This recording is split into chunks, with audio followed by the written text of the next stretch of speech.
So the next part of this, 5, 6, and 7, is another type of control structure, which I can't remember if we dealt with it in Python or not. So it doesn't matter. I mean, we got to talk about now anyway. This is sort of your standard if else, but we're going to be looking at something called a switch.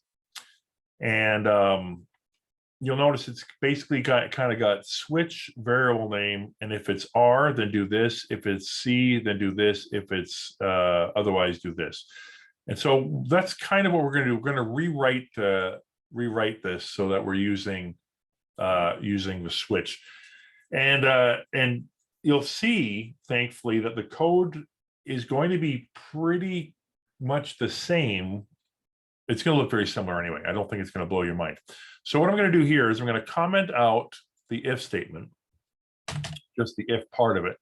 And I'm going to come down and I'm just going to convert this to a switch. I'm going to go switch, okay? And I'm going to put parentheses customer type. So switch customer type.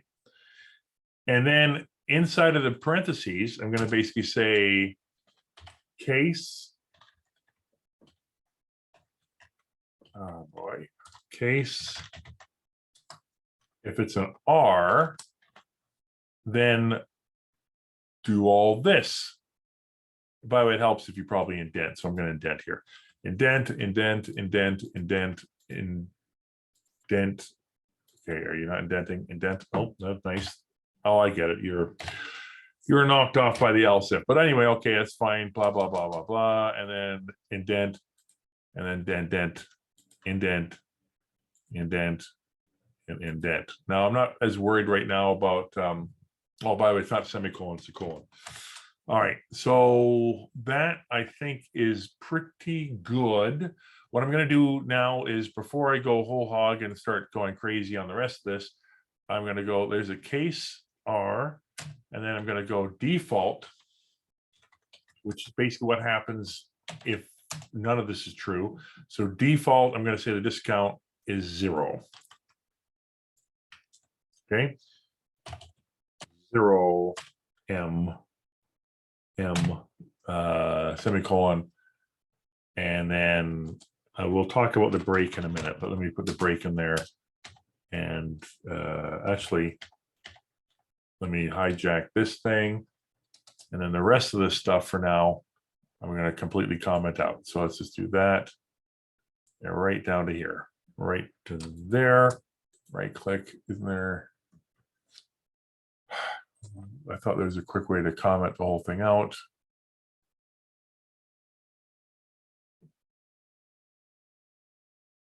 You're kidding me. There's no quick way. I know, I know there is because I did it already. Oh, that was in another life, I guess. Okay, that's fine. That's fine. That's fine. It's fine. It's fine. It's fine. Fine. Fine. You know what?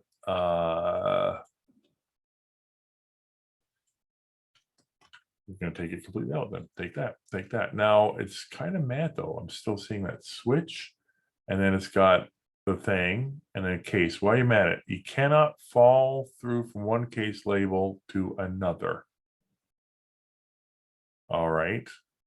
Okay.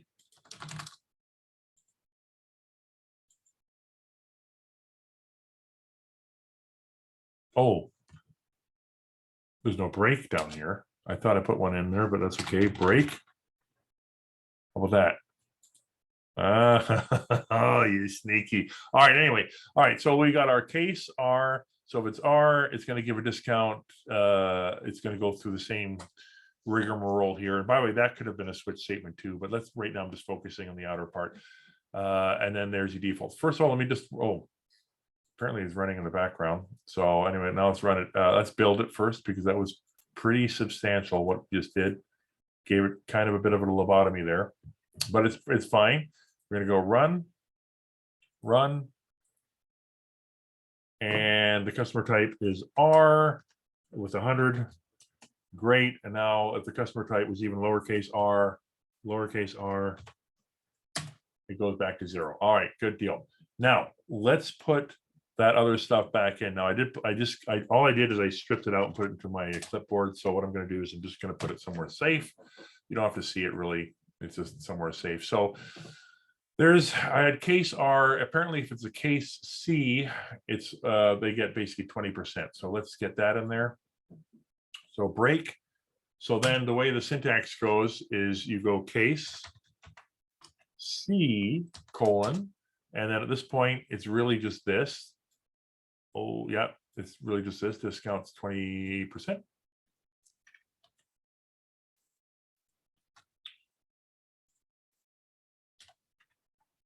And then break. And I promise I will talk about break in a minute. But anyway, so case 20%, break. So let's, again, let's just build it and see what happens when I put in R. If I put in R and some number, I get a certain percentage. If I put in C, I get 20%. And if I put something else in, it gets me Zippo. All right, good deal. And now T. So T is our next contestant here. So T is going to be case T colon. And if it's one of those, then I have that fairly meaningful if statement here. The logic's a little bit more intense. So let's just put that in there like that. Okay. And now default goes back to here. And again, notice it's mad at me because of the break. All right, so we'll talk about the break. I promise. But right now, oh, actually, there's a couple gross things here. That else should have this in it. And then I should have a break. All right, how are we doing? There it is. Okay, all those lines go away. We go. And I'm building. And so now let's test the T. So I'm going to go T 400, and I get like 40%. If I go for T 500, I'm going to get 50. Oh, T 500, I'm going to get 500 grand. Boom, 50%. All right, awesome. And then apparently everyone else gets like one is what it says there. Everyone else gets one. Okay, now. All right, let's get one. Okay, and I'm not going to test that. That's fine. So here's the thing. We're going to go a little bit beyond what the book actually does. All right. Yeah. So here's the deal. So in a case like this, where if I left out the break, what would happen is that if it's an R, it's going to do this. It would then just naturally keep processing. When I say break, I'm basically saying do this and then leave the switch. Do this and then leave the switch. Now watch what happens if I go up to my case here and I go case lowercase r colon. Notice it's not mad. It's not mad here. What's going to happen is it's going to test to see if it's R.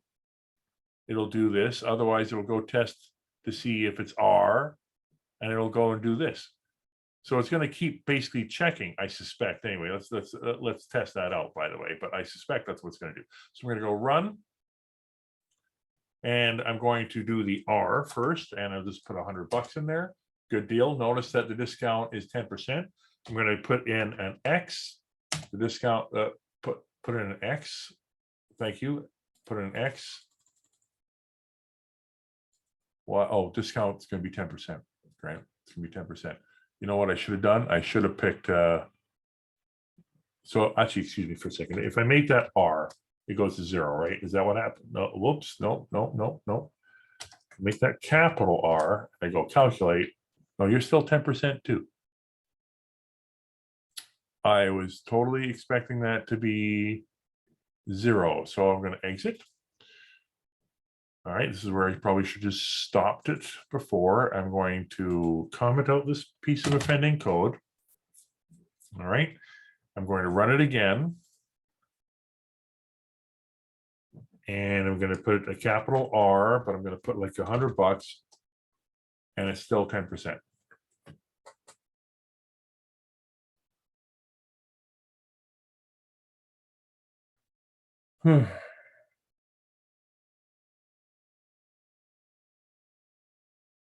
All right.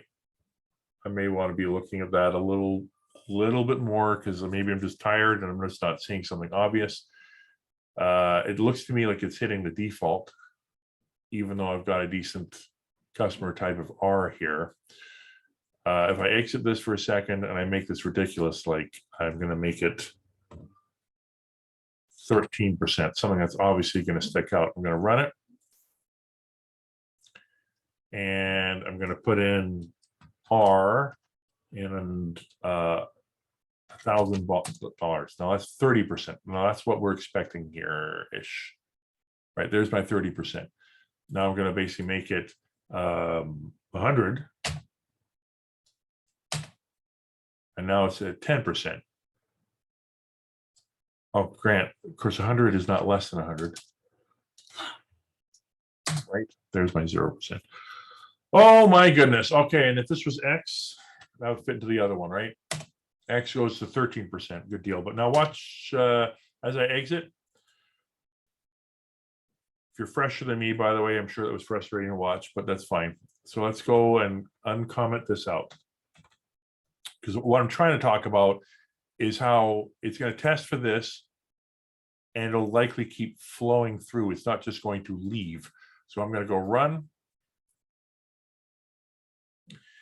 So again, R at 100 gets me 10%. X gets me 13%. Lowercase r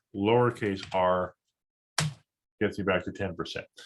All right, so that could have been one way to solve the problem of the cases, right? So I rather than forcing someone to go uppercase all the time with capital R, and then lowercase r or whatever, I could just basically group them together like this. Or I could have done some combo where I could have said slightly different syntax, but case, if this is equal to capital R or this is equal to lowercase r, move forward, right? So you'll see again, there's lots of different ways to solve the same problems. And what will happen when you go into the workplace is you'll develop your own style, but you'll also want to pay attention to what the style of other people are. And also you want to err on the side of readability. All right, so I think we did that. Yes, we've now basically accomplished that second section of the switch. And I think logical breakpoint to end the video, and then what we'll do is I'll start looking at 5.2. All right, let's do that.